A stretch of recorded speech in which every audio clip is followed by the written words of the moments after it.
Oi oi, Rossi TV, and I'm back home.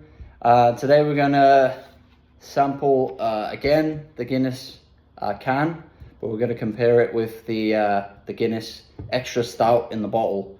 So you've got your can, which is more traditional kind of taste of Guinness as you would get in the pub, and then we've got the actual extra stout, which is more carbonated, so it's going to be fizzier, whereas you got your normal tasting Guinness, which is more of a kind of still creamy velvety texture.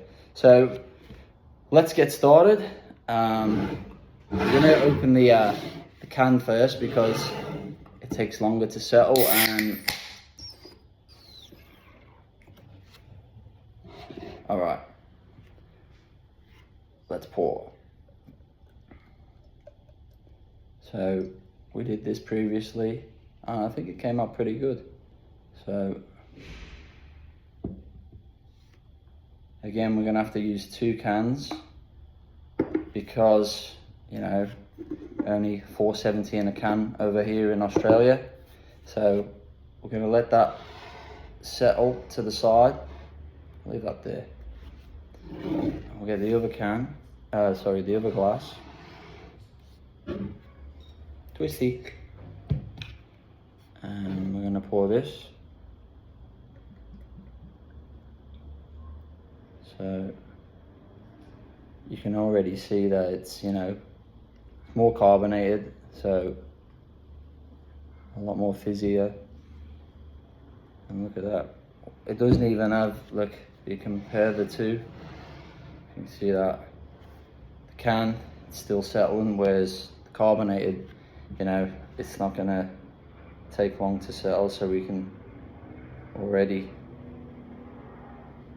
look at that. Look at that for a dome.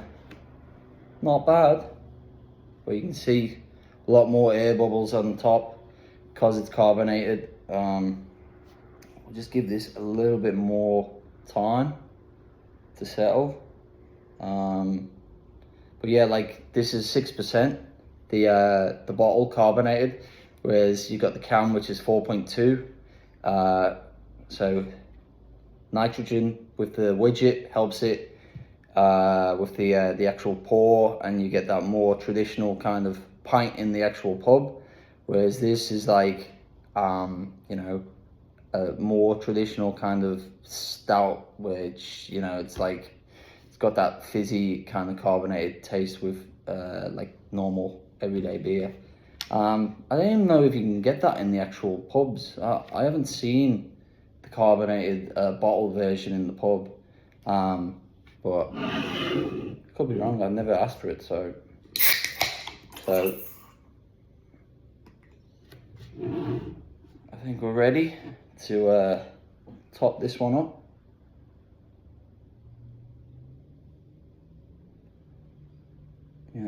Alright, so we'll stop there for a second.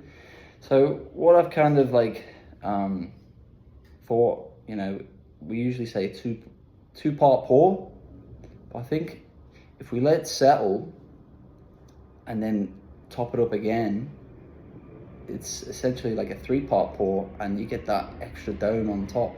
So I'm gonna let that settle. So while that's settling, I'm gonna taste this one. So look, the head's almost gone. Not much of a slope, and certainly no shtick on this one.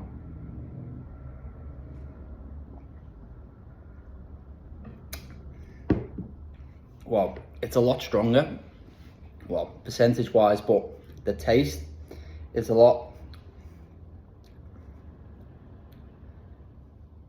I don't know, it just tastes a bit weird because you're drinking Guinness, but it's like fizzy.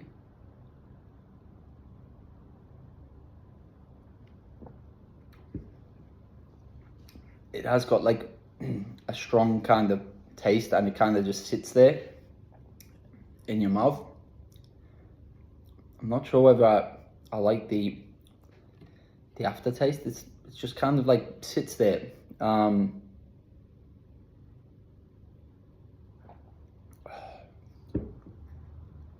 I have to say it's not an easy drink. I don't think I would have more than one of these. It'd be like one of those pints where you're just kind of nursing it.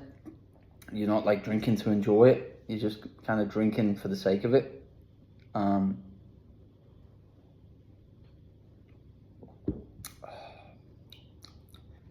say I like it. Let's try the can. Oh, look at that. Now that's a dome. I might have put too much domage, so the slope might slope over. Oh, a bit too much, I think.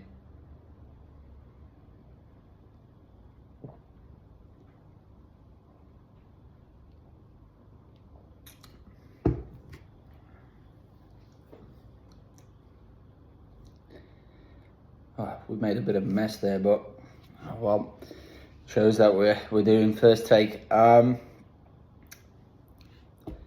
It's more, you know, as I said, it's more traditional to the, you know, the pint in the pub.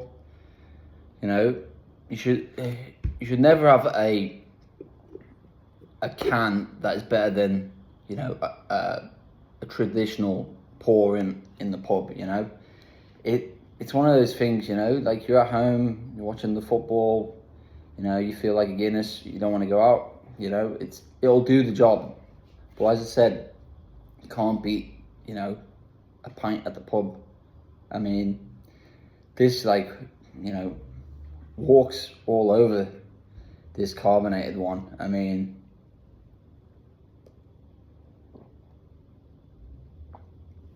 the taste is just like so much more, you know, smoother. You know, it's got that, you know, kind of creamy, velvety texture to it, and you know, it is Guinness. You know, I mean, I don't know who would even drink this. You know, I mean, I don't know who would enjoy that over a normal Guinness.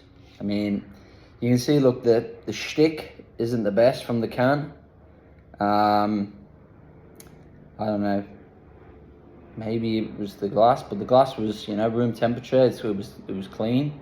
But yeah, the shtick's not the best. I think when I previously rated it, I got like a 6.7 or a 6.9.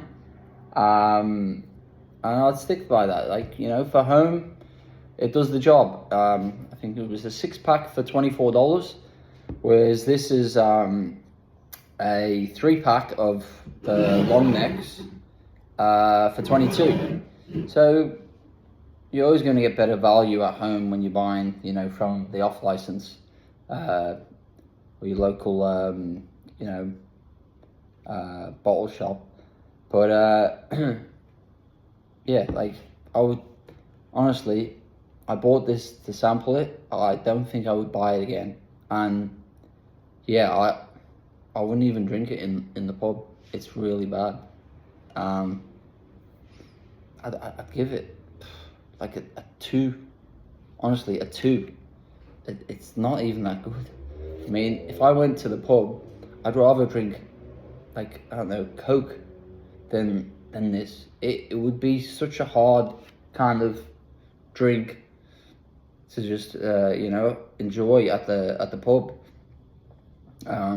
So yeah, like, for me, you know, it's no good at all. So that's it for today. You know, we got the review. You know, the can is far better. It's more of a, you know, closer replica to the actual pint in the pub.